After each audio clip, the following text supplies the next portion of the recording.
All right, I'd like to call the regular Board of Education meeting to order for March 9th. Please rise for the pledge. Allegiance to the flag of the United States of America and to the republic for which it stands, one nation, under God, indivisible, with liberty and justice for all. Roll call, Kelly.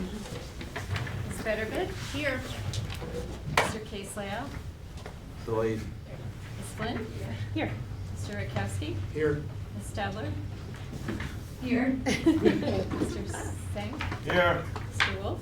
Here. Ms. Stewart? Here. Mr. White? Here. Fire exits, Matt. Exits are in the back of the LGI. We're gonna move right to public comment. Anybody like to address the board? Seeing none, we're gonna move to our workshop tonight, which is instructional and professional budget. All right. So we're changing up the structure just a little bit. Tonight, we're gonna provide, or I'm gonna provide a little bit more of an overview of the instructional side of the budget, and then on March 23rd, we're gonna have a more group approach. On March 23rd, we're gonna get into the 3-year planning. We're gonna have Elisa Soto talk about some potential shifts at the high school. Eric will be talking about the 3-year PD plan, the 3-year plan for curriculum writing, and we're gonna tie that in to our strategic planning and show some examples of that. Just because it's been such a group effort, and because we've really tried this year to really involve stakeholders in the process, including a lot of teacher leadership, we decided probably about 5 or 6 days ago that we just need a little bit more time to kind of tighten up our planning.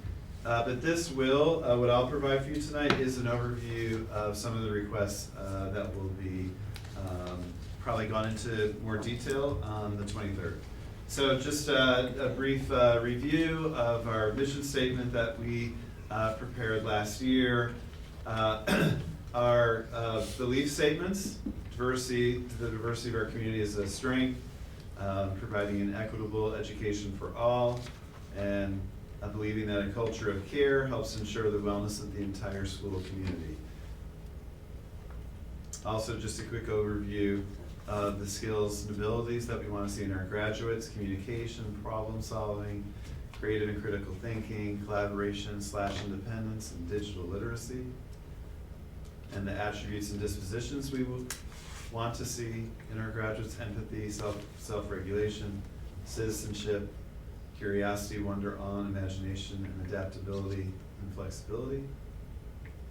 So just a brief review of some past budget highlights, because this will be the 3rd budget that I'm involved in building for the district. So I think this has been talked about a lot, but over the last 3 years, we've added 7 positions to the elementary level, which is quite a bit, to lower class sizes in a very equitable way. Like, that is across all 4 of our schools.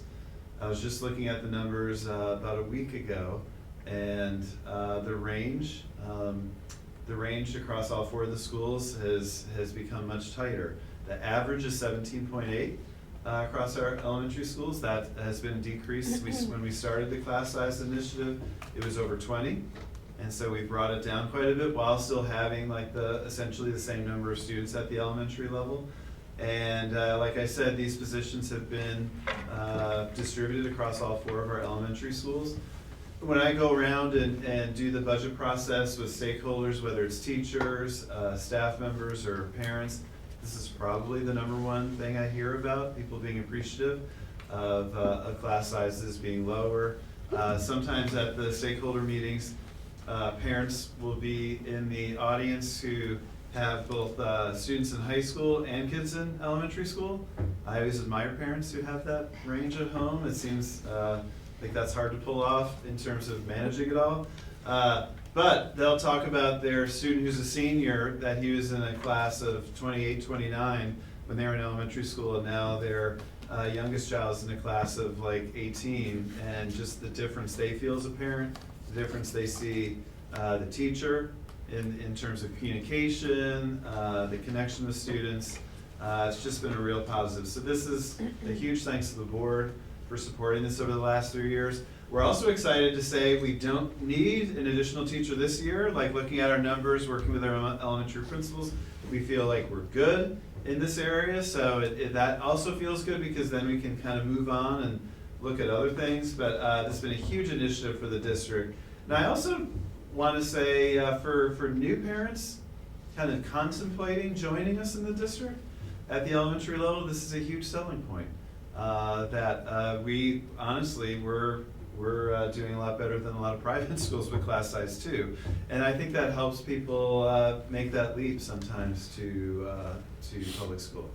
Another thing we did, this was a few years ago too, we created the 4-day rotation for specials at the elementary level. So every elementary student at every school has a 4-day rotation of specials, 2 PEs in the 4 days, 1 music, 1 art. What's not in that 4-day rotation is libraries outside of that. What also is not in that 4-day rotation is if a student does instrumental music or they do chorus in the upper elementary grades, that's also outside of that rotation. But that was something that was kind of an issue when I first came that we were able to iron out with 2 extra PE teachers. It also enabled us to get to those PE standards that the state puts out. Last year we added an additional social worker at the high school. At the next board meeting, Lisa Soto will be able to talk about the benefits of having that extra teacher. Last year, the board created the business teacher at the high school. With some of our theories for this being unfilled, a strong economy, people who have this certification are actually not teaching, but out in the business world, doing business work. The applicant pool for this was very small. We really wanted to find the right person to start this new program at the high school. Again, Elisa can kind of update you at the next meeting about where we are with that, but we are continually looking for a person to start this program, and our plan is to start this program for next year. Last year, we had an additional 0.5 art teacher at the high school, and so that person's classes, architecture is one, sculpture is another. Those classes have been well subscribed. The high school students have really responded and signed up to the new classes. We went 1-to-1, really essentially from kindergarten through 12th grade. Our elementary students don't take Chromebooks home, but there is a Chromebook for every single student in the district. What's not on there is that every single learning space also now has an interactive whiteboard, which is great. So lots of these things were things that I was really determined to get in because I felt like these needed to be our foundation. Class size, having a consistent schedule at the elementary level, having additional mental health support at the high school, having the right technology that I think honestly in other districts people were taking for granted, but we needed to get that sort of equitable, clean start across all our classrooms.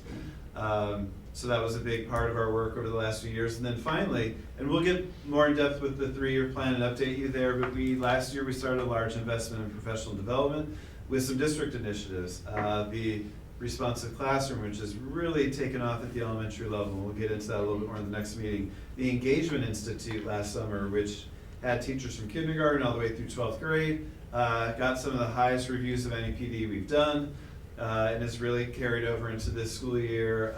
Restorative practices, work, and the dignity framework, which is our equity diversity model. And so those are all things that we are making plans to continue into upcoming years. All right, budget input process. So I've been talking about this in some of our prior meetings. And bonus on this slide, you get a Matt Landau action shot, which is very rare. So we'll snap that picture at one of the PTO meetings. But I have been meeting with PTOs and I've had good attendance at all of them and really engaged conversations. Essentially just asked a couple of questions and just kind of got it going from there in terms of what do you want to see? What do you want us thinking about the budget short term? What do you want us thinking about with the budget long term? This year we added a really high level of teacher meetings. So at the elementary level, we've met with teams of teachers at each elementary building with the principal. Again, essentially we focus on a couple of things. It's a little different conversation, but we talked about what are short-term needs and big-term needs in the budget, and then kind of open-ended, what else do you want us thinking about? At the secondary level, we met with all of the content coordinators. You may remember we created content coordinators at the middle school this year, which has been a huge a huge benefit to teacher leadership at the middle school. We also have these building leadership teams at each of our schools, and so all these folks were involved in meetings with some combination of me, Anne Marie, Eric, and Bill, where we've asked them to think both short-term and long-term. Student focus groups, I'm a little bit behind. I've had a few. Unfortunately, I had many scheduled for last week, and due to my own experience with the fun flu bug going around, I had to cancel or reschedule some of those. So the coming week or two, I'll be doing a lot of student focus groups. And again, at those, I ask slightly different questions. I do ask about the budget, but I also ask about, the question I like to ask is, how do you like to learn? And I get some great answers with the learning question. So if I could, with all of these people that I've spoken with, if I could develop some themes, and these themes, probably some of them hopefully aren't new, but if I could come up with some themes, they're here. Some more offerings for our students. And so that's not just advanced offerings, although that does come up. It's also what are some more supports that we can do for some of our struggling students. And so that's one of the things we've asked the high school folks to think about, and that's what they're going to present about at the next board meeting. This is kind of a new one for us, more site-based budget decision-making. So this stems from both things I'm hearing and also my own personal experience, and actually Eric's. Eric and I were both principals in districts that were much more site-based. While we're not going fully site-based, we wanted to empower our principals with slightly larger building budgets for the upcoming year so they could make quicker decisions about needs in the building and be able to kind of assess where either innovation needs to occur and they can fund it, or when just basic supplies need to be addressed. So I really believe that we need to, even though we're not a huge district, we need to make more of those decisions happen at the school level. We kind of did a pilot of this this current year with the classroom furniture. It was a small amount of money. I think overall it's $20,000 split up across the 6 schools.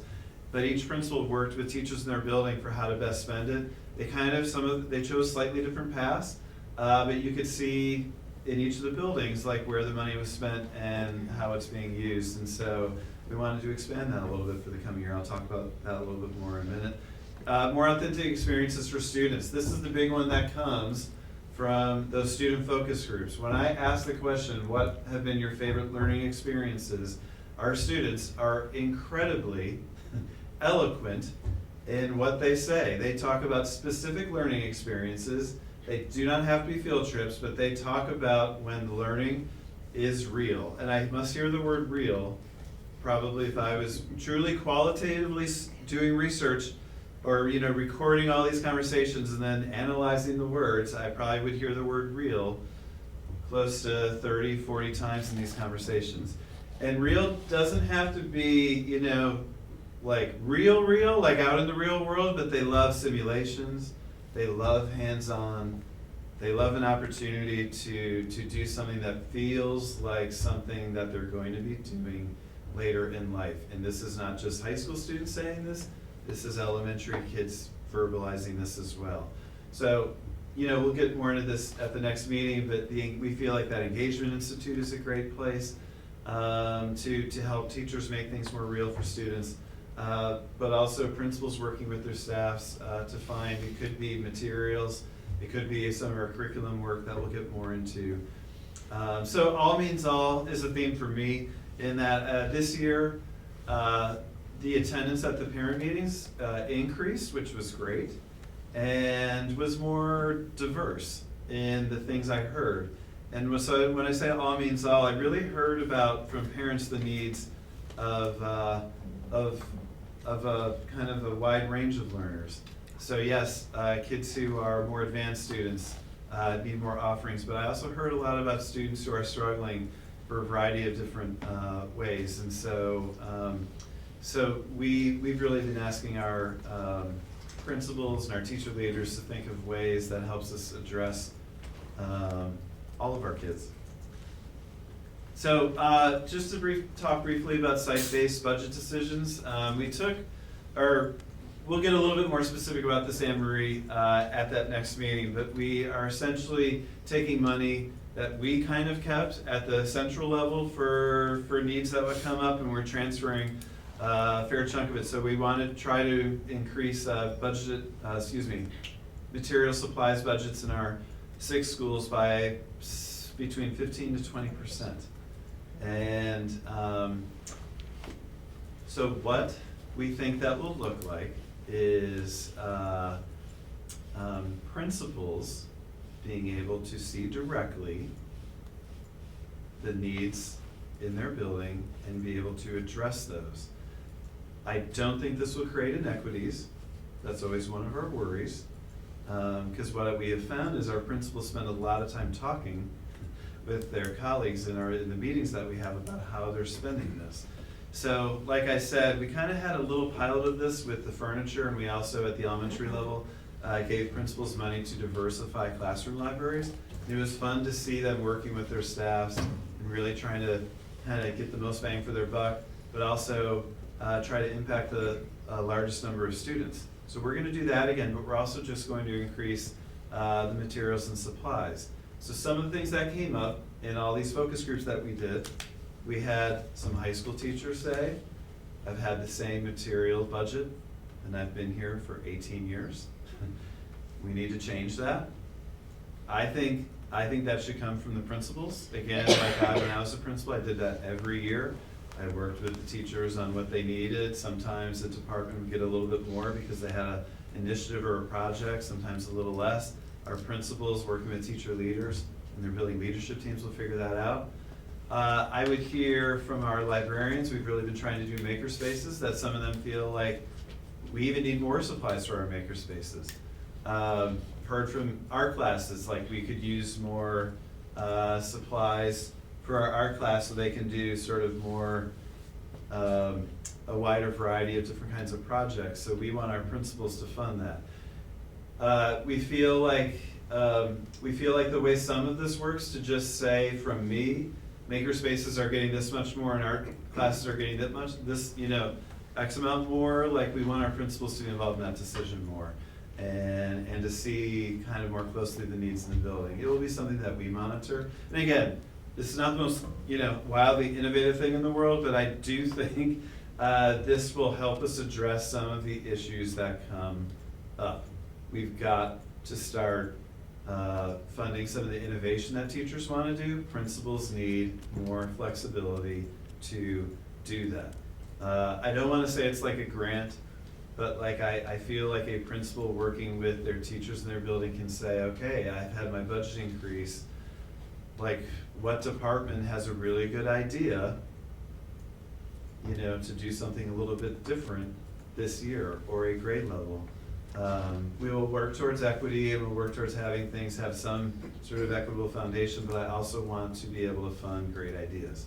And our principals, I think, proved with how they dealt with the classroom library and the furniture that they have that ability to do that. And so this year we'll watch it closely, but we want to do that, which I think will help. I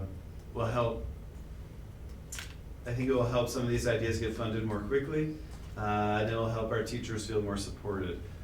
Interestingly enough, when we've shared this idea with all the teacher focus groups, they have really liked it. They were like, our principals could use more money in their budget, and we'd like to work with them on how to spend it. So it also provides an opportunity for collaboration. These are some staffing increases that we're projecting for the upcoming year. Some of these we're going to get into a little bit more on the 23rd, and I'm not trying to be a tease with that, but some of the work that we're trying to get ready for next year is very collaborative, and we found we needed a little bit more time with our teacher leaders to move it forward, but I'll preview a little bit of it tonight. So one of the needs that came out of the focus groups, both parent and teacher, was the need for a board-certified behavioral analyst. Dawn talked about a little bit in her presentation for PPS. But what we're finding is as we have more students with a wide range of needs in the district, that our teachers need more support in how to support students who have some behavioral challenges. And so, yes, has the responsive classroom work at the elementary level really helped create like a nice consistent foundation? It has, but some teachers need some specific skills and specific coaching for how to work with some students who do present some challenges that we need to get better at working with. So that being said, we felt our first year of doing it, the best way to do it would be to do a shared position with another district in Dutchess. So we worked with BOCES. They identified another district that's willing to share this position with us. So the benefit through sharing is it reduces costs as we get state aid on the position now. And it also enables us to kind of give it a trial run, like see what it looks like, see how it works, see how our teachers respond before we expand it. So it's kind of like a safer budgeting way to try out a new position. It's also, this position is not always the easiest position to find, so us partnering with another district helps us find the person more easily as well. So what was gratifying for me is the second I put out the call, like we'd love to share this position, I had about 4 superintendents get back to me with interest in doing it. So this is not just a need in Beacon, this is a need across Dutchess County, probably the region, and so we're really excited to move forward with that. 1.0 for a literacy / special education / English teacher at BHS. So one of the things our high school leadership team, and that is a group of teachers with Elisa, is working on is a plan to switch the high school from an 8-period day to a 9-period day. I don't want to steal their thunder. They're going to present this like as a group at the next meeting, but where I really push them is to do this, like where might you need extra staffing, and they feel like the high school's well staffed, but this is the one area where they feel like they could use more help if we expand the periods within the school day that already exists. So we're going to get really in depth with this next week. We're hopeful that we can pull this off for next year. We had a few things come up where we need to kind of look at it a little bit more closely with the teacher leaders, so we're going to do that actually starting tomorrow. And Elisa will present this with her folks at the next board meeting. But we do anticipate, if we do go to a 9-period day at the high school, that we would need this additional position. Part of the plan we'll share on the 23rd is the following year roundabout going to a 9-period day, and us needing probably 1.5 FTE to pull that off at roundabout. That would most likely be a technology teacher and maybe art. But we kind of need a little bit more time to work on that as well. So Anne-Marie will get a little bit more in depth at this at the next meeting as well, over the next few meetings. But we also are projecting the need to expand music and art. We're actually projecting this at the high school. I'm putting state aid dependent because we would like to see what the final state aid runs are before we fully commit to this. We currently have a 0.5 music teacher who's at the elementary level, and so we probably look to expand that person's position. But what we'd like to do at the high school is expand, if we go 9-period days, to expand the electives and possibly add like a jazz band elective and or a marching band elective at the high school to further strengthen the program. Like I said, the art classes at the high school are well subscribed that we added, and so if we went to this 9-period day, and again, state aid dependent, we would look to maybe increase that 0.5 art teacher to a full-time and increase the offerings at the high school because the students just snapped them up when they were out there. So again, Lisa can get a little bit more into that at the next meeting, but I wanted to preview with that with you tonight. And then finally, this is a position we did a lot of I did a lot of studying of what other districts in Dutchess County do for communication support. We are one of the few districts that just sort of go it alone. Arlington and Spackenkill actually have full-time communications people. Spackenkill is about half our size, so that was an interesting thing. And then Wappingers, Poughkeepsie, Hyde Park, I want to say Rhinebeck and a couple other districts in Dutchess do 1, 2, or 3 days of communication support through BOCES. So we're proposing, or I'm proposing, that we add that to the budget for next year too, at 2 days a week. 2 days a week from this BOCES position is $30,000 for the year. And we do get state aid back on that, and so we get close to half of that expenditure back in aid the next year. Where we see this person helping us, this person would help us with day-to-day communication, help us with some social media coordination. I love being our district social media coordinator, but if I get really busy with something, like right now with the coronavirus and / COVID-19, which I'll talk about during the superintendent report, then the social media suffers. We'd also like to create a little bit more formal newsletter. I'll keep doing the blog. I love doing that, but like a quarterly newsletter that goes out, that someone helps us make like a professional kind of look to it, and then also help us with our budget. Our budget materials that we send home. So it would kind of be like everything falls under this person. They would work somewhere in the district office directly with me and my assistant. They'd also help the principals coordinate their communication a little bit better and provide some support. It was kind of, I don't know the right word, it was both humbling kind of to see that almost every other district had a communications person at some level in Dutchess and we didn't. But I also felt kind of proud that we were kind of pulling off our little communications project, just kind of for my office, but we definitely need to up our game. And so we feel like that position would help us do that. So at the next meeting, and I'm happy to sort of answer whatever questions you have tonight, but at the next meeting, we will have our high school folks here to talk about this potential change to the 9-period day. We looked at schools in the area that are doing it, the positive impact on our students, how it changes things for teachers, and kind of just expands opportunities. But they have a much better presentation that they're going to run past you at the next meeting. And then we will also talk a little bit about the 2-year plan to add Rumbout to it the year following. We will have an update on our 3-year professional development plan. We also will have an update to our 3-year curriculum and course addition plan linked to potential capital project. So I say that because we do have this capital project coming. The vote would be December 2020. The work would take place the summer of 22 and the summer of 23. And what we'd really like to do is we're kind of, although each building will have a capital project team, we'll be getting input from those folks, we'd really like at Roundabout and the high school to recreate a learning space. We'd also like to do that at the elementary level, probably looking at maybe the media center / library or a different space, or at least try to reinvent a learning space. But at the high school and the middle school, we need to backwards map our coursework to make sure we're ready for that new learning space.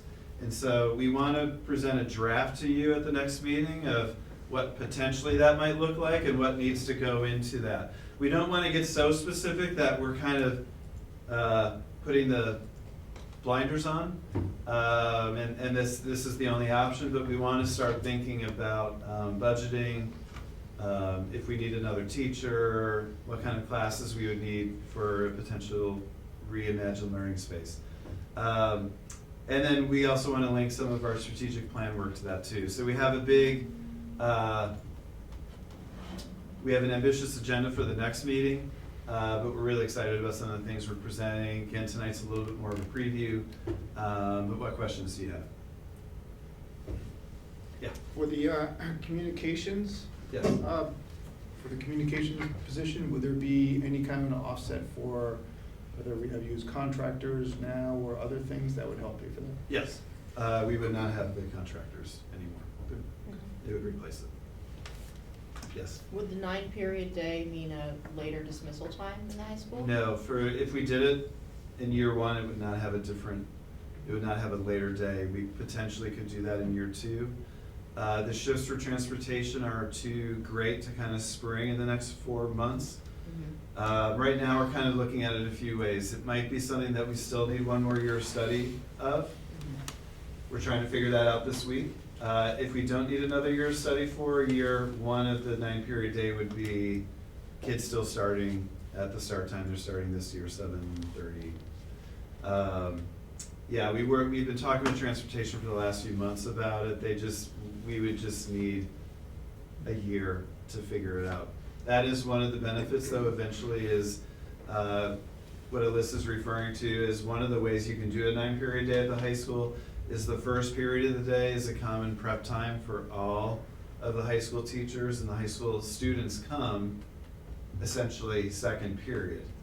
That's right around when Rombout starts, and so we're not quite ready to pull that off in 4 months, but that could be a way we do it, and that certainly would be a benefit.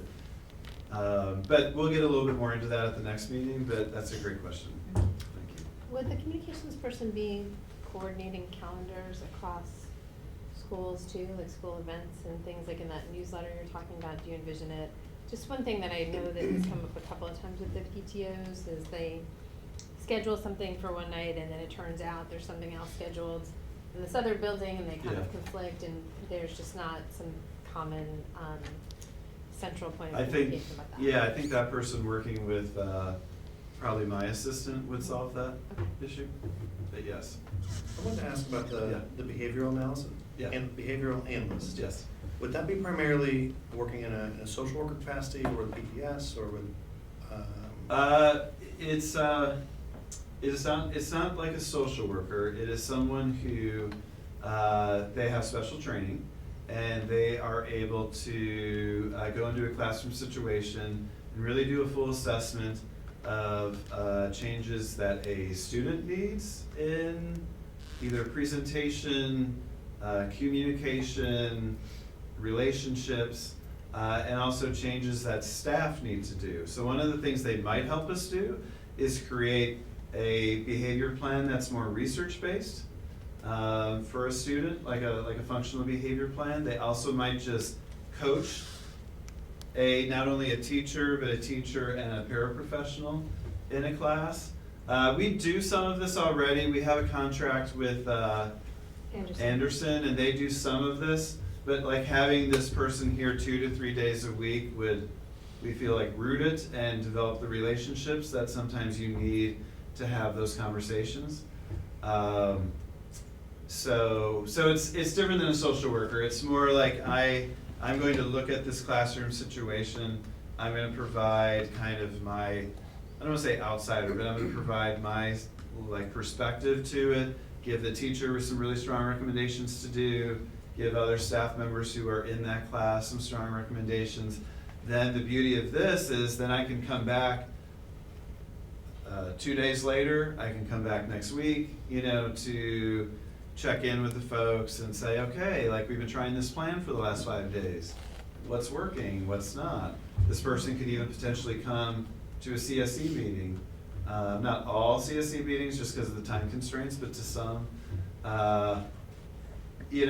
My hunch is, we're gonna put a lot into trying to make this successful. My hunch is that we would probably want to expand it after next year. Or my hope, I should say. But what's interesting, it's come very clearly out of our teacher focus groups and our parent focus groups, which those two things do not always match beautifully, and in that regard they did. And so it's cool not cool, but it's nice to have teachers recognize we really could use this support as well too. So as we try to become more inclusive, we all need some specialized support in helping a student with special needs feel at home in our classroom. And this person can help do that a little bit. Does that also help with, it's teachers and then the student, but does it give the teacher strategies for helping the students understand how to? Okay. Yeah. That's, I think that would probably be depending on the student, but when it's done well, students are usually a part of the process, and that I would envision that person being a part of many conversations with the student too. no, not Oh. not the student, but I'm talking about the classmates, like if their strategies for helping classmates to. Yeah, I think they could help the entire class sometimes is how it works, for sure. Okay. Yeah, sorry, I wasn't understanding half Any other questions? No, just a comment. This is very positive direction I'm seeing here, and thank you very much for the work that you and the administrative team have been doing in developing it thus far. I've informally advocated for the 9th period. I see some real benefits to that, so I'm looking forward to seeing what you come up with. The third item up there, the curriculum and course addition plan linked to potential capital project, I think that's merits a good board discussion in greater detail sometime. Yeah. And I hope that we put that on the schedule for some kind of workshop or detailed discussion. Yeah. Could be a lot of headwork on that one. Sure. Well, hopefully what I can provide for you, or what we can provide, is kind of a launching point. Like we're trying to create something that doesn't make it feel like the decision's already been made, because quite honestly, it sure hasn't. Like we could go in probably several different directions. But it's when you're sitting in the capital project meetings, and then 2 days later you're sitting in a meeting with some of our department content coordinators, and you're realizing like, hey, we may be trying to reimagine a classroom space at the high school. Like you really see how our job is to connect those two and then connect it to you. Yeah. And so, the document we're creating is maybe not the most beautiful thing in the world, but it does lay out the next 3 years with like courses, potential courses, when something might get built, or not maybe built isn't the right word, but like renovated or redesigned. And it's in pencil. Like, obviously we need to be able to adjust. So I think the conversation can start at the next meeting, but I think it's something, if we're linking it to the capital project, will take place over the next 4 or 5 months, really, and then beyond. It's obvious that the different parts have to be, as you mentioned, you talk with curriculum, you talk with staff, you talk with architects, and they all have to be knitted together in a cohesive plan that works. Yeah. No, it's cool putting the thinking together this year. We've really tried to be more collaborative, and it's a little messier, but it's better. And so it's gratifying for me to kind of see like some of these things start to connect a few years down the road. But you're right, there's an awful lot of work and conversation that goes into that. So just one other thing about the budget, something that Anne Marie and I talk about, and I'm not trying to open up a different can of worms, but or be reactive, but certainly when you see the last week or two of either the global or national financial situation, you start to think about potential recessions, and then what that means for state aid is where it has its greatest impact. So we've been kind of thinking about this possibility, for a few months now, and then it's at least been much more in front of our faces the last few days. And it's a hard thing to see, and it's a hard thing to be, dreaming about future programs for the district while balancing the fact that we could be looking at diminished state aid, but in a year or two. So that all being said, we tried to be a little bit more on the conservative side with this budget. Although I will say, like, we wouldn't be able to just add like 3 more positions if we wanted to. Oftentimes, and I'm not advocating for this, but there are things in there that you could pull back on in future years. It pains me to say sometimes PD is the thing that gets pulled back on because you don't want to cut positions. But we could look at the material, the materials and supplies, things like that. I'm not trying to be gloom and doom, but it's certainly something that hits you with what's going on in the world, and so that's part of our thinking too. And I just wanted to say that because it's scary. So for lots of different reasons. So during my superintendent report, what I'll do is I'll provide just kind of like the latest update on the district's response to COVID-19, coronavirus. And if you have questions about that, we can talk about that at that time too. Thank you, Matt. I think it was a good presentation. I have a couple of questions. Yeah. So the themes, I like your themes. And then your comment also about hands-on learning. I think last year we spoke up a little bit about giving our students something about that our students develop skills that they can use as soon as they graduate to be more marketable in the workforce. How is that mesh into the themes that you have there, or is it something in addition to? Well, I think when we were talking about it last year, one of the things we were talking about was the implementing the business program and having part of the business program be some level of internship. So like I said, we have struggled in this current job market to find that person, but oddly enough, I came over to the high school kind of unannounced today, and Elisa Soto was on the phone. She hung up with one person, and then her phone went off 2 minutes later when we were chatting, and they were both local businesses talking about wanting to start some internship programs for our students. So when I did the high school focus groups last year, a lot of them talked about some of them talked about a business program. Some of them talked about how great it would be to have an internship-based program. You know, something else the high school kids and some middle school kids talked about last year and is continuing this year is more extracurricular offerings too. You know, I read this really interesting book, and I'm of course blanking on the name, but it's this comprehensive study of high school in our country, and one of its findings is basically extracurriculars at the high school level provide a really deep level of sort of real hands-on authentic learning for students. So it shouldn't be something that gets short shrift or ignored. So we've tried to expand. I think we added, how many clubs have we added at the high school? Probably like 4 to 5 clubs over the last 2 years. So we're always kind of challenging the students if they want to find another club or extracurricular, that we'll try to support that at actually at all levels. So that's another way we've gone about it.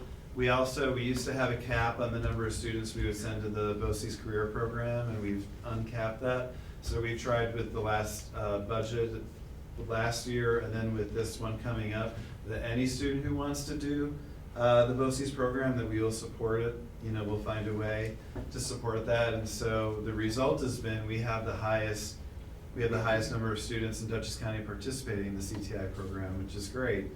Or per capita, the highest number of students, which has been great for us. And we've had 2 valedictorians the last couple of years too. So that all being said, I think if we're able to find this business teacher, if we keep you know, kind of challenging Ms. Soto and her folks to create classes that get at that. The new art classes, like I said, have been very well subscribed. And so probably the first thing we heard from the art department chair, or the art content coordinator, and Elisa Soto was, is there any way we can make that into a full-time position? So, because as soon as we put those new classes out, they were filled.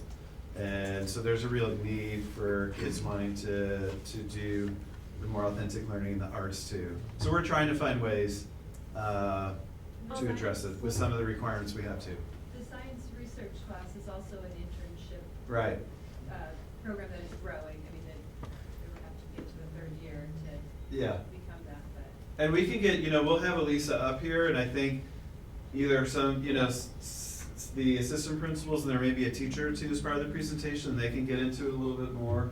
Yeah, the science research course that is starting in 2nd semester this year, just started in 2nd semester.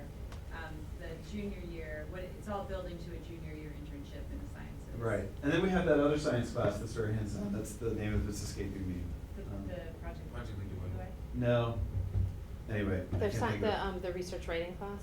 No, I'll bring that back. Another way we try to do that is through looking at what we offer at Roundabout. So part of this 3-year planning is trying to expand the Project Lead the Way more fully into Roundabout. And if we go 9-period day at Roundabout, potentially let's say year 2 of this plan, one of the things we would do is add another technology teacher, so kids are getting sort of that more hands-on experience at a deeper level at Roundabout too. So we're trying to sort of go in multiple directions So with that. just one question about, you know, in terms of the real increasing, what do you say?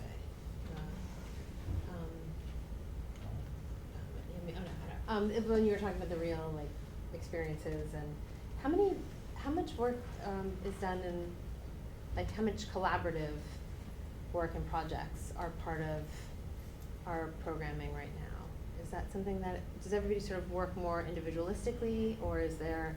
I think it's a little of both. You know, Eric has led a lot of team-based curriculum writing over the last few years, so the goal with that is that our students are having more common experiences and teachers are writing curriculum in teams, and it's not just.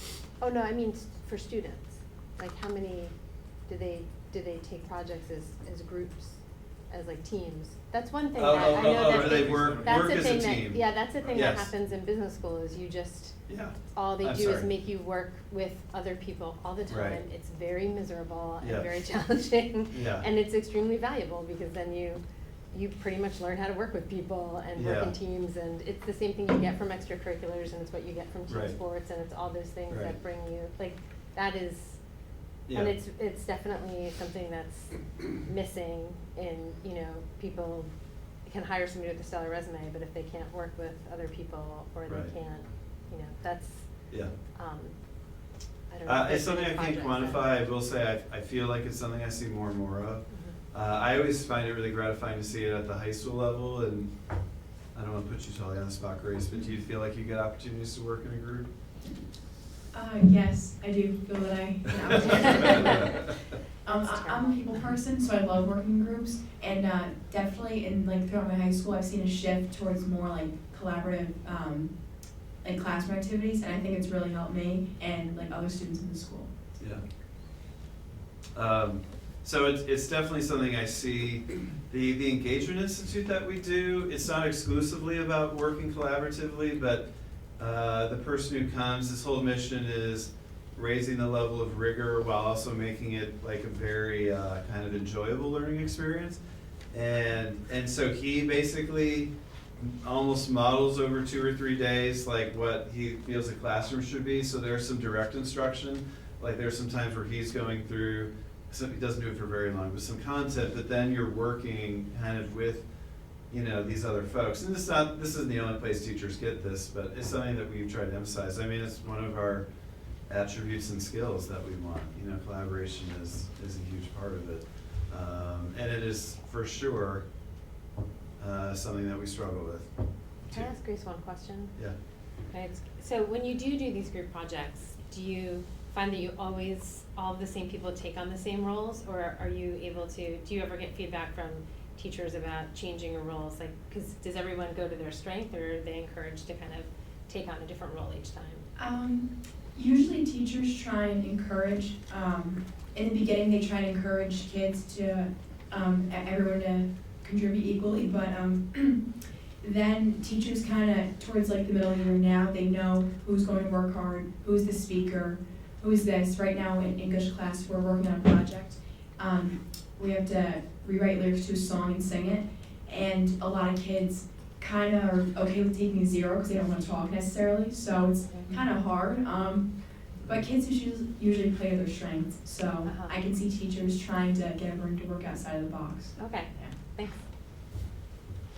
I wanted to ask, Yeah, if I can, grants, is that something that we need somebody to work on? Is that somebody that, I mean, that in your opinion?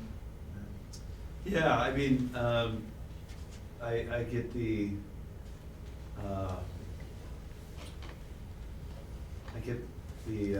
suggestion or feedback that having some sort of grant writer, whether it's part-time, would be really good for the district. I think where we always struggle with putting the budget together is there's these needs, and, you know, that seems to be one that's like maybe not as high as some others.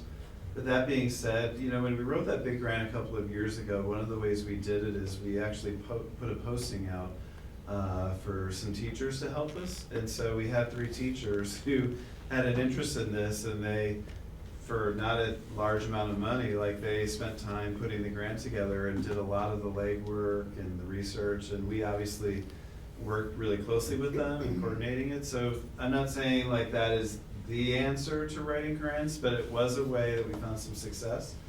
You know, someone brought the idea of sharing grant writer with the city.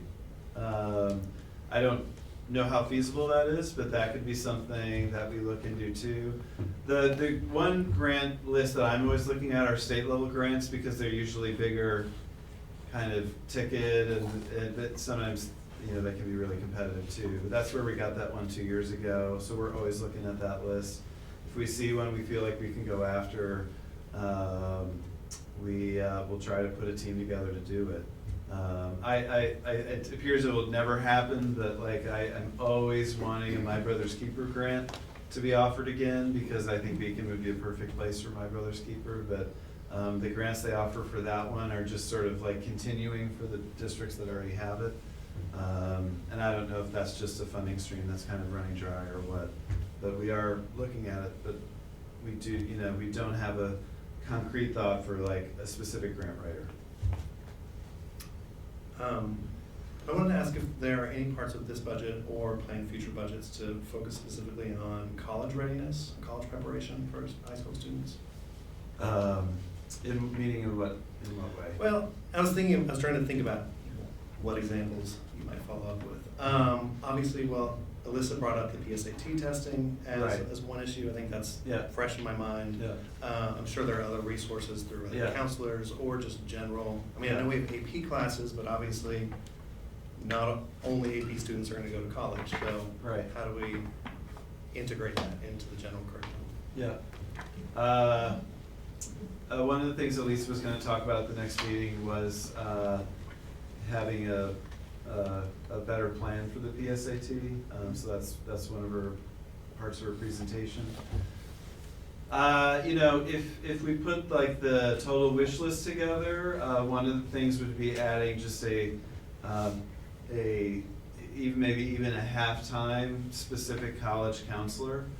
I'm not trying to steal Lisa's thunder, but if you pushed her, that would be on her list of things, like the need for the literacy teacher, which she'll get into a little bit more at the next meeting, but that's a higher need right now to kind of do what they need to do. That is on her list.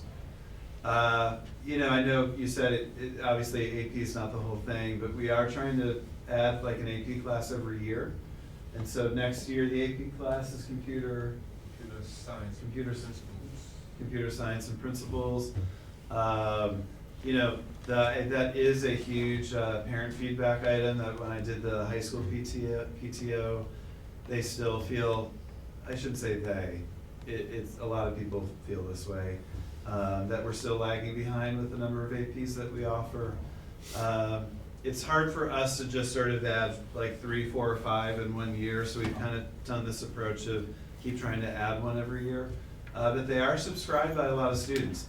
I think one of the things that the high school is also looking at is they've kind of been doing it a little bit more quietly, but finding ways to open up advanced classes to kids who might not traditionally look at taking advanced classes. And while we don't necessarily have like a full-blown concretized plan in place, that's something I know Elisa's been working on too, like trying to have kids take maybe a risk who don't normally see themselves being in an AP or honors and going for it. So that's something we need to do a little bit more of too, because I mean, there's other programs out there. AVID is a program. Advancement via Individual Determination is what it stands for. Ithaca had it, and the district I was in Virginia had it. And that is a program that takes students who would be first-time college students and provides them a lot of support and kind of almost like training, like how to be a college student over 4 years of high school. That being said, it is a very, very expensive program, and I know in those 2 districts where I'm coming from, it was always on the chopping block every year because so much resource went into it. But it's something that Lisa and I have had some conversations about. You know, another thing that that's kind of a collaborative effort, I should have mentioned it in the presentation. One of the things that I think has been really cool is the Dutchess districts, I feel like, are looking for more opportunities to collaborate. And so we're kind of doing a pilot next year of early college, high school with Bard College, and it's going to be housed at BOCES. And so it's just going to be one class, and the plan right now is that Beacon has 3 slots in that class, and it goes, it would be for juniors, but it would be a 2-year program. Essentially, they would be on the same schedule that kids who are in CTI are, so they'd be on that same transportation. I want to say Barnard because they were in the news for different reasons today. Bard actually does the selecting of students. They really look for a diverse group. They don't necessarily they're just really looking for is like the most diverse class that they possibly can have, but what they're trying to do is give students who might not automatically get it, like a liberal arts experience that prepares potentially a student to have to take a risk and try that in college. So it's just 3 slots, but we're excited about it. I was really excited to see everyone kind of agreed across the county to fund a couple of slots. If it's really successful, I could see that being something where there's multiple slots. It could be something that the person from Bard comes in front of the board at some part. He's a great, I really like listening to him talk about the program. It's very exciting. But I think that's a real small baby step for like getting some kids an experience of like, this is what a college seminar kind of feels like. And again, they're also part of the program is they're looking for kids to fund to go to Bard through scholarship. Like this program is one of the ways they're like looking for students for Bard and to help fund them. So that's one way. Sorry, kind of a long rambling answer, but lots of little different things. And some of these questions, feel free to ask Elisa when she's here with her team because she'll probably have other things to say too. I had a question about the Dutchess Community College. They're relocating the Fishkill Mall. Yeah. And in doing so, they've highlighted their Next 10 project, which is their 10-year academic facilities master planning. And I don't necessarily think we've been invited as a stakeholder to get our input to them about what they're doing, what their 10-year plan is focusing on. But one of the interesting things is that they're doing their own curriculum development, and their findings on something called environmental scan and career pathways and basic work readiness skills. Since they're going to be our neighbor pretty soon, have we tried to contact them or try to? I have not. The community college folks typically come to one superintendent meeting a year, and we kind of have a back and forth about things. So that's, I think, kind of a primary way we relate, and then we have a bunch of our teachers who are, certified Dutchess teachers, but they offer the classes here. That all being said, maybe that's something as it develops that it could be something that like I work with a board member, like the board appoints someone to outreach and I'll work with that board member. That could be a way that kind of brings the community into it, and it's not just me. But it could be something that you all think about. That's one thing. I mean, I'll ask Elisa this, but I would love to hear from her about the kind of balance between AP versus Dutchess Community versus advanced classes, because I do think there's a cost prohibition to AP as far as, and also might be something that prevents students from taking risks, because then in order to fulfill the requirement, not only do you pay for the test, but then you have to pay to send that test score to every college you apply to per test. And if you take a number of APs, then you're spending a lot of money. Yeah. And it just seems like I don't know if it enters into our thinking when we think about our whole population Right. here and Well, it should. yeah. And so what I'll do between now and the next meeting, I'll talk to Lisa a little bit more. We definitely have talked about the PSAT part and trying to make that a more comprehensive effort at the high school, but it should be something that we're thinking about for AP too. Yeah, and I echo Kristen's comments. Actually, she kind of fired a neuron in my brain, but, I do remember when I was, at that age, I didn't go for AP classes because, the college credit ones were more accessible. You can, get the credits, not have to worry about all the AP requirements for that. But what happened, and what's interesting, was that if you were going into the field and you were taking it at an advanced level here and the college level here in the school, yeah, it would be accepted as credit toward your degree anyway, but it looked good on your resume. Yeah. So all that work, And you know, money. and money, Yeah. For which one are you talking about, AP, or? well, back then it was pre-calculus and. Yeah, Yeah. I'd say like several, I remember a bunch of them not being Right, accepted for college credit. yeah. So we spent all this money. and It all depends this on what school you go to. Yeah. But For sure. but the college credit was definitely a bargain. Yeah, You there mean are like the pros and Dutchess cons to County the ones? Dutchess College credits. And, one is that for students, for colleges that accept it, it's awesome. I mean, obviously, there's a higher level of rigor and the classes move more quickly and there's that. But one of the cons is that a lot of colleges obviously don't accept it. And so I think that they try to communicate that, but sometimes I think that's still a surprise to folks. And just to clarify, that the reason why my college didn't accept it was not because it wasn't a credible college credit. It's just that the focus that they have, I went to engineering school, wouldn't normally accept that credit at that Yeah. community college level. Yeah, I understand. Or AP level. Right. It was just that they have their own Right. You have to do their calculus. program, Yeah. yeah. Far be it from us to tell a college how to run what they do. Just to make sure that we're clarifying, for the staff increases to .5 BCBA, that's a BOCES position, so that would go through BOCES, so that's not a new staffing increase to Beacon, correct? Right. That's an increase to the BOCES Right, budget. right. And we get money back. The point, So, right now, it would just be that one position?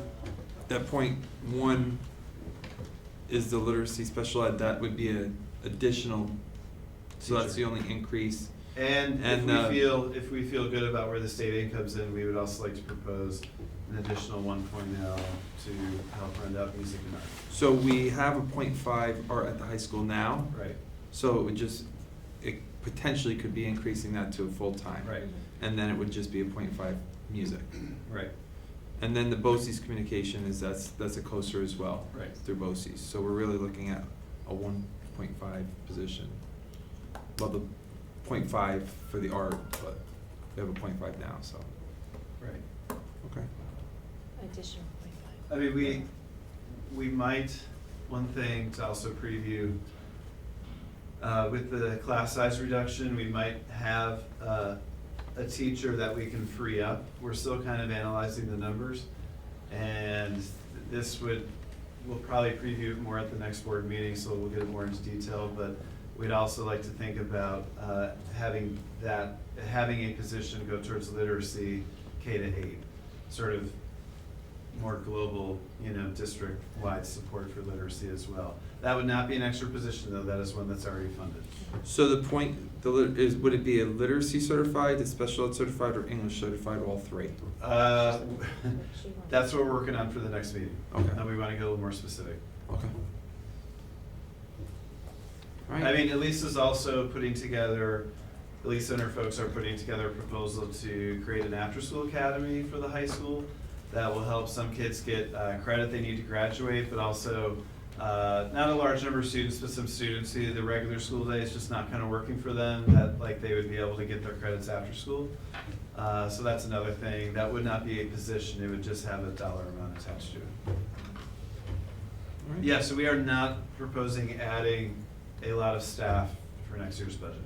But we're trying to find ways to keep the PD going, enrich the materials and supplies, and also, you'll see at the next meeting, even with not adding a lot of staff, we are expanding coursework too. Okay. I would like to ask the board, would you guys be okay if we had the student advisor report out now? Yeah. So she doesn't have to stay for, Yes. because that was a little long workshop. Mm, Are you okay with that, Grace? Yeah. Sure. Yeah. Okay, hi everyone. So first in my report, today was the first day of spring sports.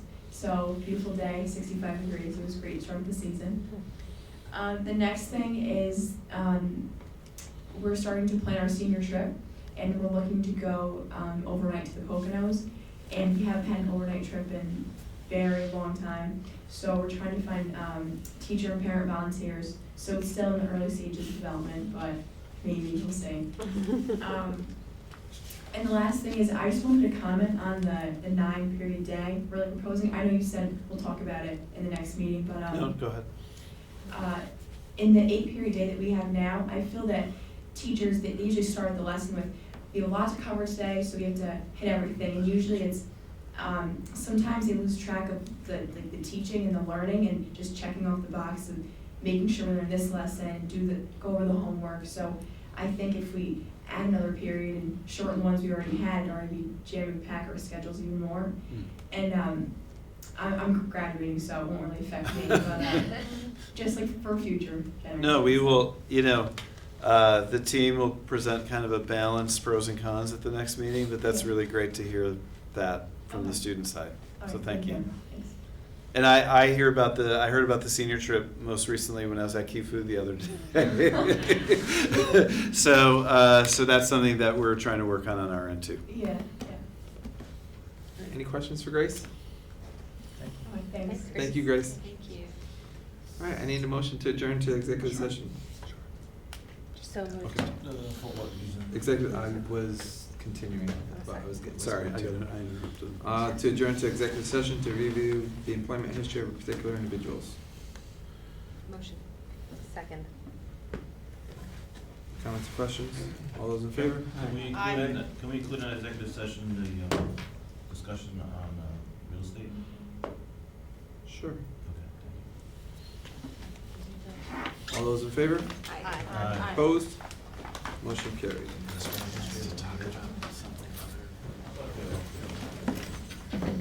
So let's please rise for a moment of silence for Gloria Lane, who retired as 30 years of service as a science teacher, and Jeanette M. Orkwitz, who served as a home career teacher from 1972 to 1996.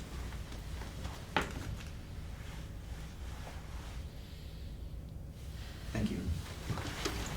In reviewing the agenda, we do have two adjustments. One is the non-instructional item A4 resignation, and instructional C3 and 4. And it was adjusted on board docs.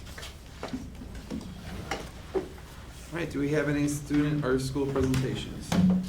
Seeing none, we're gonna move to parent groups. Our parent groups present, we're gonna move to the superintendent's report. Matt? I just wanted to provide a very brief update on the district response to COVID-19, the coronavirus. So it's a very fluid situation, and what we're trying to do is stay on top of all the latest information as a district, and really focus on every preventative measure that we can. So two main areas of focus for us has been one has been on cleaning and disinfecting. We have our custodial crews doing a little bit of overtime every day, and then also coming in to do overtime on Saturday. And the goal of the overtime during the weekday is that there's some overlap time. The day people stay a little bit later to help with disinfecting high-touch areas. The night folks come in a little early to also help with the same thing. So they're hitting these high-touch areas at least once a day, sometimes twice. And then Saturdays they're coming in to kind of do it all over again. We feel like that is probably one of the most important things to do. We're putting a huge emphasis on hand washing.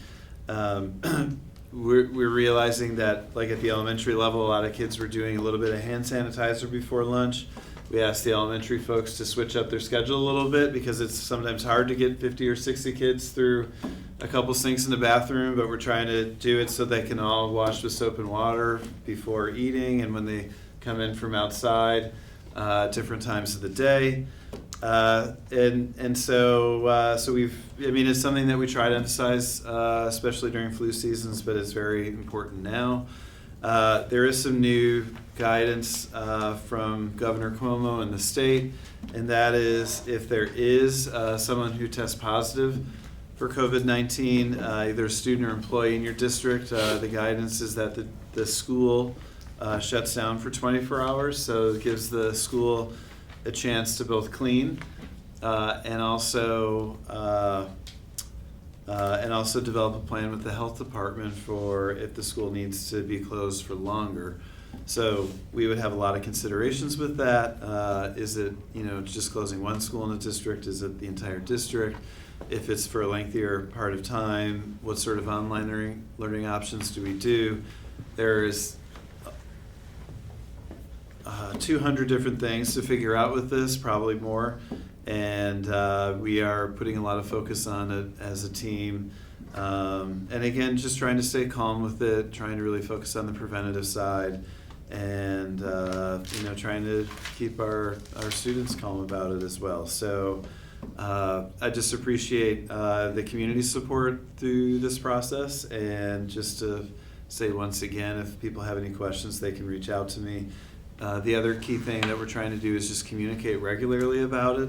So we communicated with everyone a week ago about some of the things we're doing, and we did a little bit more detailed communication today, just saying this is what we're exactly doing to clean the buildings and focus on these different things.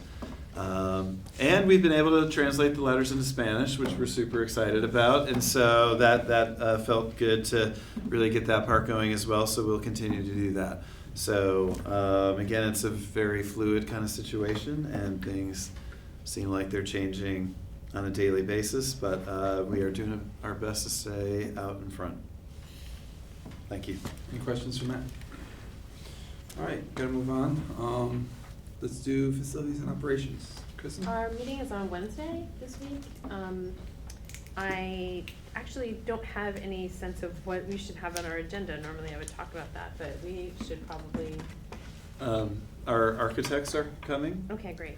And they are going to be able to talk about at least 2, probably 3 of our buildings. They've been in the midst of all this other stuff going on. They've been starting the building condition survey.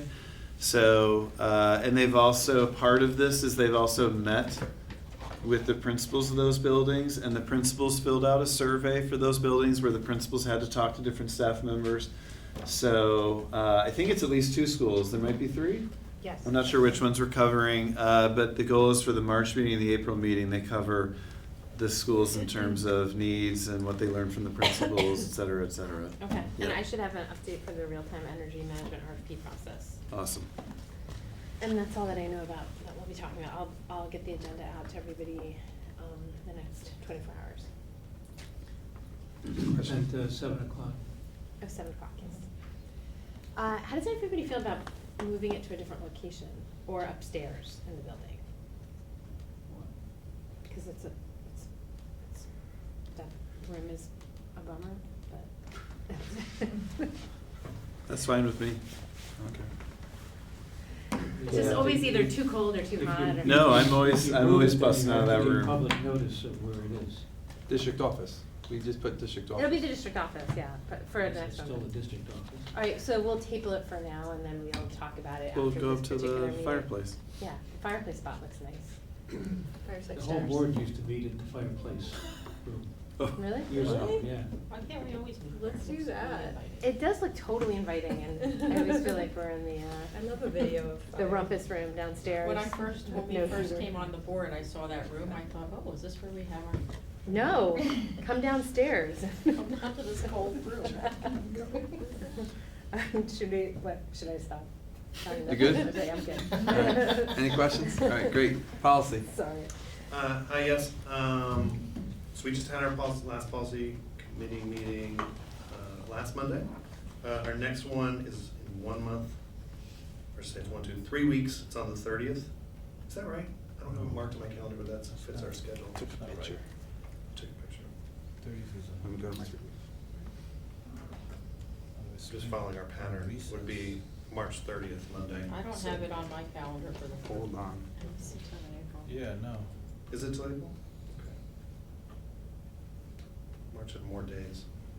Typically what we do is the off Monday. Spring break through things on in March. Oh, spring break. April 20th. April 20th. Wow. When is spring break? April 3rd. That's what I have, April 20th. Spring break starts April 6th, ends April 13th, but it takes up 2 of the Mondays. Right. Can we do the 30th? Of March. Mondays in March. Of, Because we have 5 Mondays in March. So the 30th would be if it was a normal month. April 30th. No, March 3rd. March. You want to do it the 27th? Monday, March 27th 30th. is a Friday. On March 30th. It's Monday. I don't necessarily have a problem with I could try. I don't know if I'll be able to make it, but I'll try. Okay, For which day, the the 30th? 30th? I could do that. That'd be great if we could do that.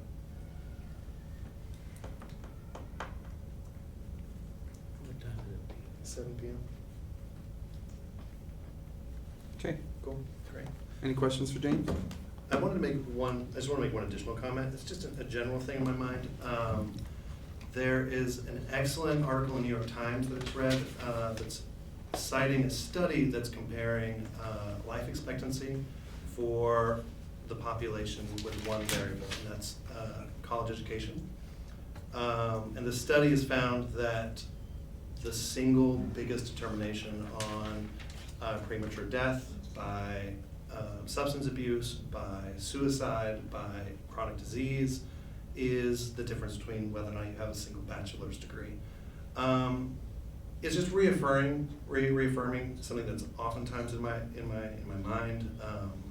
Neither of my parents went to college, and I did. It's been a huge benefit to me, and I see that. And I know oftentimes, like, we're very aware of the financial obstacles we have to that, but just constantly having in our mind how valuable education is. And oftentimes I hear things we talk about, like college isn't for everyone, and that raises some flags for me, because I know that it's about choice, and I want to make sure we keep our commitment to making that choice. So it's just something that's on my mind. That article was really poignant, I thought.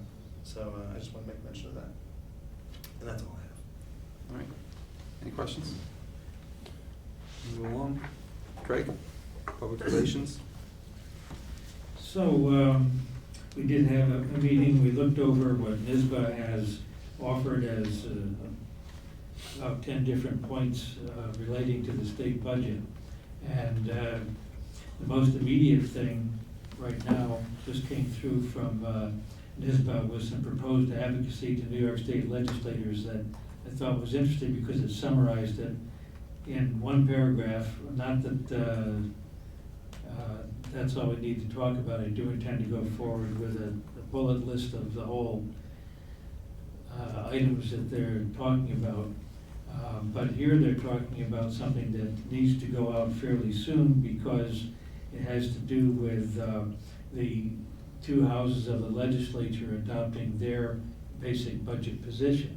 So the governor did his position a few weeks ago, and although April 1 is the deadline, which they sometimes stop the clock on, but anyway, that's their target, to get the state budget adopted by April 1. So at this stage, what's really on the plate is that the Assembly and the Senate are formulating their position. So NISBA recommends that we advocate for something quite currently. So I didn't have time to do anything other than print this out today because I think it just came out very recently. But I wanted to know if we could add this to the agenda tonight for a discussion. I don't know that I want to do this all in board comments. Can we squeeze in a quick discussion about this and decide what to do with it? Is that Make a something? motion. I'd like to move then that we add proposed advocacy to New York State legislators to the agenda for a discussion tonight and possible action. Second. Comments or questions? Could you repeat what the subject is to speak with them about? It's a position of advocacy on the state budget. Okay. Yeah, I would leave the details, but if you want to look at it, I'll pass out copies. I did get to make copies, but I don't think I want to go into detail right this minute, so there's a motion on the floor. comments? All those in favor? Aye. Opposed? Motion carried 9-0. So, another business, I was happy to attend 2 concerts during the past week. This is Music in Our Schools Week. And they did something different this year, which I think is very interesting. They structured it, the music staff did, and the principals, so that the elementary students would have their concerts in the morning. And then that allowed all of the members of the musical units that were performing in the evening session to hear each other instead of being back in the chorus room or the band room while their colleagues were performing. So I thought that was a good effort, and I kind of like it that way. So I think that it encourages the students to have some kind of motivation when they see, especially the younger students seeing the older students performing, because one of the nice things about these concert nights is you can see progress all in one night. You see the youngest band, and then you see the most senior band, and it, the evening gets better as you go on, so, musically. And this is also a year in which we are seeing the benefits of adding the 4th grade band teacher in elementary, which you may recall we did, 2 years ago? Yeah. So now those students have had an additional year of training before they managed to get on the stage. And it's fascinating to see what happens when you just get an additional year. So it enriches the music program, and those benefits just sort of accumulate as you go on. So that's my report for today. Thank you. Any questions for Craig? Hearing none, we're gonna go to wellness. Hi. So there were a lot of interesting updates. I think the biggest thing on our agenda right now is looking at the policy assessment for the wellness policy. And we did get assessments back from all of the buildings, and we found that there was consistent compliance across a lot of areas, but there are some areas that needed mention. And there was discussion about giving staff tools to help them, implement parts of the policy and make sure schools are following USDA guidelines, so that's an ongoing conversation. We're working on getting out the next issue of the newsletter, which will come out in April. One thing we want to focus on this time in the newsletter is what different schools are doing around staff wellness. So hopefully that's something that we'll see in there. In terms of food access, Common Ground Farm, which has taken over the backpack program from South Avenue, they've really run with it. They've expanded it to JVF, and now they're looking at ways to implement something similar at the high school level. Just trying to find ways to create greater food access in a way that kids will actually use it and not feel embarrassed to use it. And I know they've been working with the local United Way and Dutchess County organizations, so they're accomplishing a lot in a short period of time, so that's pretty cool. The Southern Dutchess College and Wellness Fair, which is a new name for this fair, and basically they're using that term to sort of bring in more people from around the area, is happening on April 2nd. I think it's being run by Michelle Polhamus in Diane Tanzi's absence.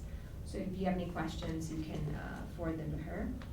There's also a lot of garden activity going on right now. The Rompout Middle School garden will be done by April.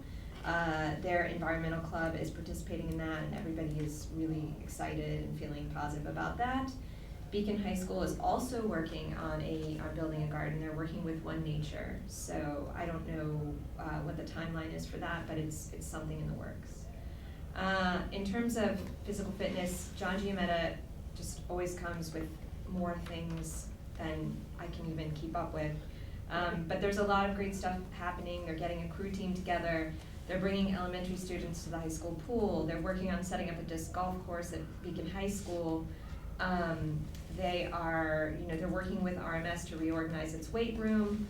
And they're gonna have summer school PE again this year because it was very successful last time around. So that'll be good news for a lot of students. And our next meeting is Wednesday, April the 1st at 4 p.m. at Beacon High School. That's it. Any questions for Flora? Great job, Flora. It was very succinct. It was good. Huh? Why do I say it feels like a pat on the head? I never get. Oh, it was like so like boom, boom, boom, I feel like boom. it's in contrast to, The I rest. didn't end my comments and I just started a separate That conversation. was like very. All right, thank you. I'll take it. I'll take it. All right, I'll make a Good note. for you. Don't praise Flora. You can praise me whenever you. It was good. Alyssa? I attended the Chevron meeting on February 26th at Slater Chemical, and if it's okay with all of you, I will be your board rep for that project. Meredith asked me to do that, and I agreed. So you may or may not know, the Chevron property is now officially for sale. They're looking for a buyer now, so that they can have a partner to do the rest of the remediation that needs to be done. I feel like, and Meredith, maybe you can chime in, but I feel like they sort of changed their business plan with regards to that property. It sounded to me, and this was the first meeting that I've attended, so I don't know all of the backstory yet, but it sounded to me like the original plan was that they would do all of the remediation, the cleanup, and then seek a buyer. But now it sounds like they would prefer to have a buyer and have an idea of what the use might be before they clean everything up, because depending on what the use is, the cleanup might be more or less. It also sounded like they have lots of properties like this up and down the Northeast, and they are taking the same approach with, it sounded like, all of them. So Chevron is selling lots of properties. So we have a member in our community who is really, really well-versed in everything that's happened thus far. I'm gonna be meeting with her on Saturday to get like a total brain dump of everything that's happened up until now, so that with the next meeting I go to, I will be better informed. We agreed that the meetings would happen, I believe, quarterly, Meredith, we decide quarterly? Unless there's some big happens, change or something to announce, and that there would also be more email communication. So I will be keeping the board abreast of whatever happens next. Can I ask the name of your local expert? If not, it's okay. I can, right? Yeah. Deb Davidovitz. Okay. She is super organized, and I think she's like the town expert on. And she has a Facebook page if anyone wants to join, called Friends of Beacon Hills, where you can get, she puts up when meetings are happening and any information. Is that the Friends of Glenham and Beacon Hills? Yes. That's the Beacon Hills is a neighborhood behind where Chevron is. There's like, if you drive up into that Right. area before you get to Glenham, there's a whole Old kind Town of Road up there. Yeah, Old Town Road. They always have their signs stolen. Yeah. Thank you for being willing to be on that committee. Sure, I live right near the property, so it makes sense. Any other questions?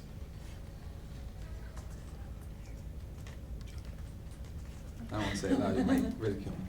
I'll take your compliment. Good job. Mike? I've got no comments tonight. Anthony? Good job, Mike. Try to be mad. I'm gonna regret this. And you did not allot your time to Anthony, right? I cede my time. I didn't think we were a lot of time. Anyway, so the next committee, the diversity committee is the 19th. We haven't had one since the last board meeting, so I will report more. And I do apologize, I haven't been able to do a lot of the school functions due to work, but hopefully things will clear up and I can enjoy some of the concerts and stuff. That's all I have. When's the meeting? The 19th, that's a Thursday night at 7:45 at the district office. Oh, I'm sorry, the BHA's community room. Okay. Any questions for Anthony? It's very engaging. All right. Meredith? I was also at the band concert. Good job. It was really great, seeing every grade, 6, 7, 8, 9 through 12, stuffed on the stage together, playing Snoopy theme. They're having a fantastic time. I don't have any comments except for, I think our next curriculum committee meeting is March 18th? Yes. Okay, at 2:30, and then, I did wanna make a plug, the next, I was not able to attend the last Dutchess County School Board Association meeting, but, the next one is on April 2nd, and we are having Jamie Cloud as our guest speaker. And, I encourage any other board members who would like to attend to join us. She is someone who, the district is working with, and actually, the entire, all the districts in the county are trying to work together to get her to do some sustainability programming. So I think it would be really interesting to get to hear her presentation, just to understand, what she's working towards, so. I highly recommend, I've heard her speak before and I really recommend it, so Yeah. worthwhile. When is it? It's April 2nd, I think it's 7, yeah, 7 to 8. We could carpool if anybody wants to. Meredith always drives that, just be warned, she's like. Yeah, I have to drive, sorry. I'll drive you. That's what I meant by She'd be carpool. your Uber driver. Right. That's, those are my only comments. Okay, any questions? Yeah, he didn't say it to Anthony or me, or Mike. That's all or right. visiting. Good job. All right, just a couple reminders. Duchess BOCES is having their April 1st from 4:30 to 6 o'clock, their community open house and annual budget meeting. They also sent a letter reaching out to see if we would like their administration team to come to one of the Board of Education meetings to present the 2021 budget and to be available to answer questions.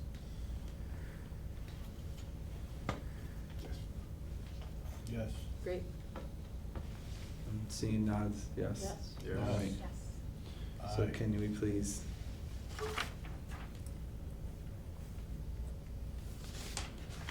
That goes to you, Kelly, that's a yes. And I have no other comments. Good job, Anthony. That was a little weak. That was a little weak. All right, let's move to the discussion, that was added. Can I insert one last thing that I forgot? It's so short, it's so short. I think this is to probably Kelly, Apology, or Matt. You guys have been awesome at getting us the policies for review committee, I think like a week and a half. If there's ever any way we can get those even sooner, the more time we have with them. Because now we're taking on like, I think we did 12 policies last meeting. And you gave us a week and a half, which is great. If we could ever get those as soon as possible, that would be even sooner would be great. Okay. That's just all I wanted to, Okay. thank you. All right, so this is the new agenda item that was added to the agenda. Craig? So, to offer this discussion in advance of, well, let me make a motion that we adopt this proposed advocacy to New York State legislators as the position of the board and forward it to our appropriate legislators. Can we have the discussion first? Sure. Oh, you want the discussion before and after then? Okay. Well, discuss, You want me to you're read saying it you're out loud? discussing to, well, I think we can read it, but the public doesn't have it because it was added to the agenda, so you may want to read it so Right, they. so I'll read it out loud, yeah, good point. This year, the executive budget proposal includes an $826 million increase in school aid with $504 million in new foundation aid funding. This amount is approximately $1 billion short of what the New York State School Boards Association has asked our lawmakers to provide. School districts are experiencing rapid growth in student need, from English language learners, ELLs, to growing student poverty, to increasing health and mental health needs. This year's formula-based school aid increase is the lowest proposed increase since 2013-14. We are calling on our legislators to dramatically increase the level of funding over the executive's budget and reject proposals that would make it more difficult for districts to provide students with the programs. So that's the statement. Now, this is a summarized, boiled down version of a lot of different issues when they refer to proposals that would make it more difficult for districts. There's a number of proposals which I would intend to deal with later in a more detailed bulletized list, if you will. But I think what they've done here is good because they've summarized it. It's something that's bite-sized enough that we can deal with it in one night and get it in the mail, whatever. So I have a question, Yeah. if I could. So, the way you read this, it looks like, is it true that from last year, there's an additional 1.3 billion increase in this year's proposal? 826. Well, 26 million increase in school aid and 504 in new foundation aid, so that's 1.3 billion, right? No, it says with 504. No, that's included in the, 504 is 826. of the 826 826 is the total. The Oh, total okay. 504 is the That's foundation. why I asked, so I can understand what it's saying, and it's still $1 billion short. And what was the increase from the prior year to last year? I don't remember. I'm not sure Just what the wondering percentage relatively. is, but it's, at least it's an increase, but it's less than what has been the case since, that year of 2013-14, which is. The hard- It's the less hard than we part, want, Mike, but what is- is it, what's the relative increase? I mean, is it? But the hard part is that increase Mhm. typically went to the big 5 city school districts. So Okay. they went to city school districts, but they went to the big 5 city school districts. But we don't have anything here talking about the increase for us. I mean, we're just talking about an increase, so what is, We won't know our What's our increase piece of until we it? get this state Until aid April run. 1st. should we? We, Is I there don't no know that wording we're in a that needs to be position put to in? ask for us in particular. I think it's more like the general parameters that they can adopt. And then the formula applies, you know. I think it's just supporting NISBA's stance that, you know what, it's $1 billion less than what NISBA was recommending for it. And to say that as a board, we support the increase that NISBA was recommending. Okay. So it's more of a general basis to say, hey, as a board of NISBA, Mhm. we're supporting the $1 billion increase, additional $1 billion increase that they were supporting and Okay, advocating for. all right, so we're not trying to give our specific, so we're supporting NISBA's position. Correct. Basically. Thank you. And my guess is that what usually happens with the legislature is that they try to increase it a bit from what the governor has, going by recent years. This is a tough year.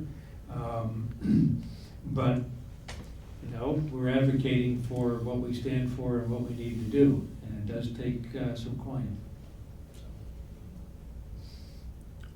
All right, so anybody else want to add to that discussion?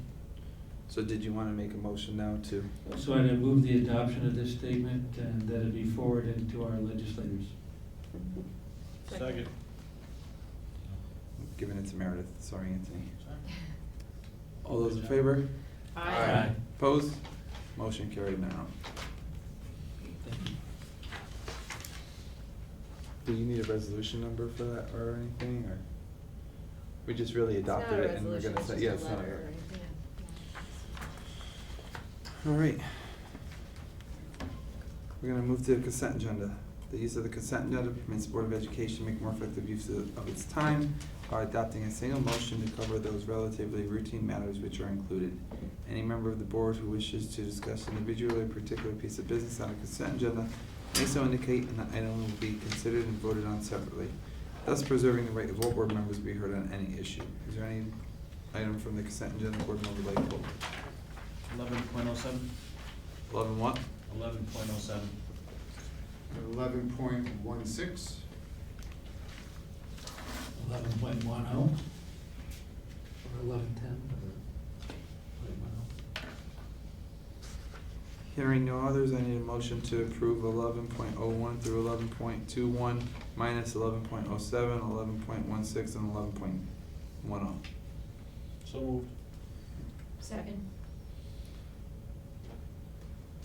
Comments or questions? I was gonna say with thanks, but Anthony pulled it for it.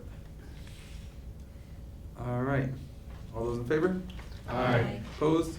Motion carried. I need a motion for 11.07. Motion to accept 11.07.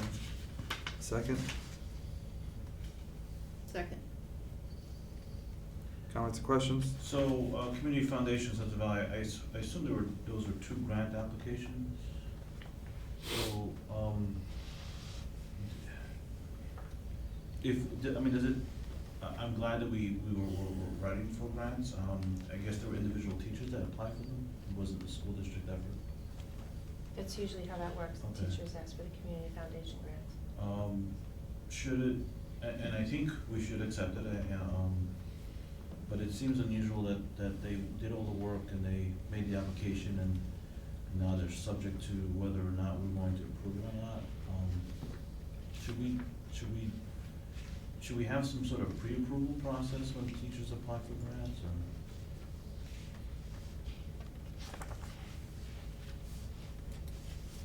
Who you I asking? don't have any thoughts on that. I don't know if, does anybody else have any? I mean, are they? I mean, I don't know about these specific grant applications. A lot of grant applications require an administrator's approval. I can't tell you for sure whether these do or not. So they came with it, so that they have administrator approval, and I guess it's up to us whether or not we agree with the administrator. Right, I mean, that's the way. Okay. All right, I mean, it seems, I guess it's one of those ministerial acts we have to do. Is that why we vote on it? Because it's a grant, so technically it's not a revenue source. Okay. So it fits in as a donation because it's not a revenue source. Well, the donation is, I mean, the donation is clear. I mean, there's no application process, there's no, rigorous competition for that money, that somebody came around and said, hey, we want to give you this money. The grant application does require some competition and stuff like that, especially from the Community Hudson, Foundation Hudson Valley. They administer quite a few funds, and grant, and how they get rolled out every year.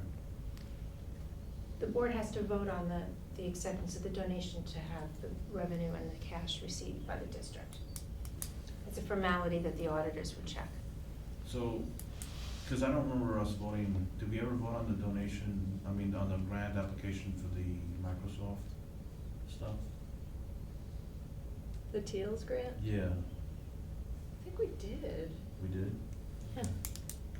I feel like I can't feel like recall. we I did, thought we but did too, yeah. but. It may be that some government programs might require certain things as part of the application, who knows? There are some grants that we don't have to vote on. Federal grants we don't have to vote on. So I think it's, All right, well, I want to thank the teachers that applied for these grants. I think they definitely expanded curriculum. We commend them for winning the award of those grants. all those in favor? Aye. Opposed? Motion carried now. Need a motion for 11.16? Motion to approve for 11.16, which is, approve first reading of policy 8240, traffic and parking on school property. Second. Any comment or on the policy on the first sentence? It was not quite clear to me, because it talks about, I'll read it, the use of motor-driven vehicles, including cars, snowmobiles, mini bikes, motorcycles, ATVs, and other such vehicles is prohibited on school grounds or areas except for authorized school functions or other permissible purposes. Then it goes to define school functions, but it doesn't, there's nothing that says they're allowed to for a normal day during school time, there's nothing that really clarifies what. We had this discussion on policy. Okay. So the grounds, we thought it was understood that grounds is the grass area and not the parking lot. And that's how it's being taken here? Okay, that would, but then it says down here, third paragraph, all student vehicles are to be registered with the high school principal and parked in authorized areas only. So that kind of switching, the first paragraph's about grounds and the second one's about, I was looking for continuity, to make sure it's clear and understandable, that's all. I mean, I think we did talk about this specifically. I think the question comes to just understanding that the word grounds. The word grounds, so that- Specifically means the ground, not authorized No, roadways, parking lots, not the street. Non-normal parking areas is really the definition of grounds. Because there's sometimes, then I'm just thinking of the Glenham, right, they have limited parking, so people park on the grass area. But if there's not a special event, you're expected to park in the, Parking lot. right. Okay, that's, I don't know if there's a definition section somewhere, that's what grounds is. I was thought of school grounds just being this, all of this school property. But if the interpretation is grounds being the grassy areas or the non-normal parking areas, then I'm okay with it. I honestly wouldn't mind if we wanted to clarify that. You're not the first person, there's two other people in the Or add some words in committee or meeting we talked something, about it. yeah, because this is a first read, so. I don't see any problem with bringing clarity to that, because it's not clear. This is the language that came from NISBA, but I think that's something that we could look at. If anyone has any suggestions now for language, I can say was I think in parentheses, after grounds, not the parking lot. Designated parking areas. not authorized. Other than designated parking areas, or, yeah, I see what you're saying. So I would say if this came from NISBA, and it'd be nice to know if there was a basis for, the word ground, or definition somewhere out there. Mhm. But if it came from them, then I'm okay with it the way it is. That's kind of what we concluded. But the question may. But I think, I mean, even if I'm just reading it again, and we've read it a couple times as policy, I think you can even include the parking lot as grounds for this as well. Because if you're saying the use of motor-driven vehicles, including cars, snowmobiles, mini bikes, motorcycles, all-terrain vehicles, and such vehicles is prohibited on any school grounds or areas except for authorized school functions or other permissible Right. purposes. So like, we don't want someone parking in a parking lot all night long and sleeping in the car, Mhm. right? So it's really, you'd be using one of the permissible purposes is use during school hours. School hours, or if you have a facilities agreement to use the grounds for that time. Mhm. So I think even if you take the parking lot and add that in there, Right. it fits, so grounds could include the parking lot. I think, yeah, it's true. I think when you start reading it, you think it's talking about where, but it's actually talking about how in the purpose. Mhm. Okay. So I don't think I'm it okay needs to with that. specify, just because I'm thinking like, okay, do we want a camper to park in the school parking lot at night to stay there? No, it's not permissible. Okay. Right. So it's Matt's. So you're okay? So I'm okay with it the way it is now. All right, all those in favor? Aye. Opposed? Motion carried 9-0. Any motion for 11.10? Motion for 11.10, approve appointment of internal auditor. Any second? Second. Comments, questions? So my interest here is not in the firm. I think RBT is a good firm, and they're a combination of a number of other firms that became one bigger one, all good folks, as far as I know. My interest is in the process relating to RFPs and how we come to this selection, and I would like the administration to describe how this came about. We sent out an RFP. As you know, we've been struggling trying to find an internal auditor. We did this process about 1.5 years or 2 years ago. We received responses from people that did not live in our community, were far away. Their prices were triple the amount that we were getting. So we did a little different. We changed up the wording of the RFP. We consulted with districts in our county and also across the river. Recommendations from them on who they use. It's a small pool of accountants that do internal audit. A lot of the districts use our external auditors to do internal audit functions, so that actually we can't do that. We were happy with this firm because actually, you just mentioned it, it's a combination of a couple of firms, and one of the firms that it used to be is the one we use for internal audit. So I think at the time, they lost staff, they didn't communicate with us, it kind of was the time that they were reorganizing and coming together. So the partner, actually 2 partners came to visit us for a pre-meeting. One, I had met both, the second partner was actually a staff person at the time.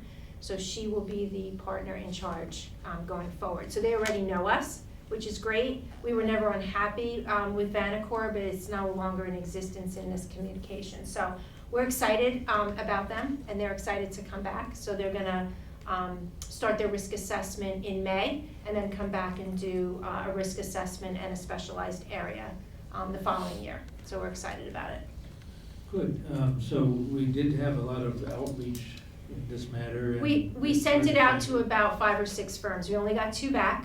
One was a firm farther away, so we felt that since we already had some familiarity, we had some good recommendations from other business officials as well.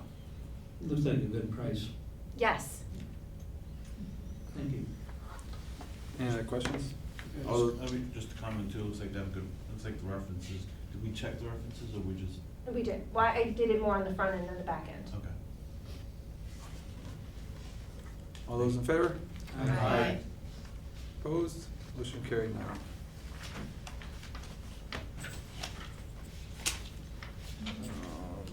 Need a motion to adjourn the meeting? So moved. Second. Kristen.